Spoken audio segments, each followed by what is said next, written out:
All right, more with our roundtable now. I want to turn to Iraq. The president says he's considering possible airstrikes against this al-Qaeda-affiliated group in Iraq. Donna, he says he's reviewing his options. Is the president moving too slow on this? I mean, John Boehner said he was asleep. Well, how can you move slow on this crisis? This is a setback, no question about it. After trillions of dollars that we spent training the Iraqi army, trying to stabilize the country, there's no question it's a setback. But the problem is we have a ally, or so-called ally, Mr. Maliki, who's not doing his job as president. He's alienated the Sunni minority population.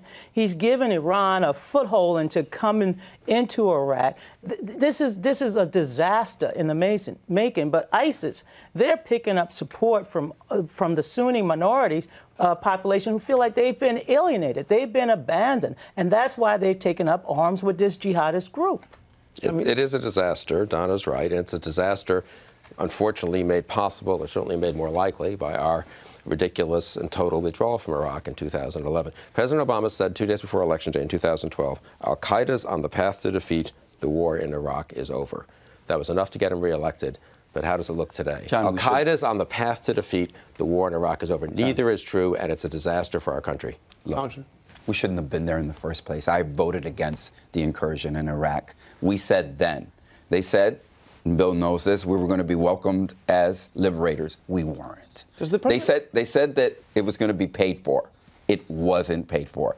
The fact is that we should have never have been there. This is a centuries-old fight between Sunnis and Shia. And even President Bush couldn't even tell you the difference between the two, and yet we had a military. We shouldn't have been there.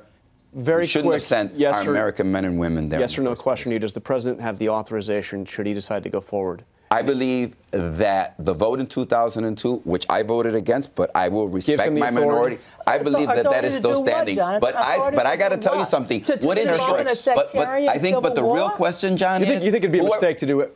Who are we going to bomb?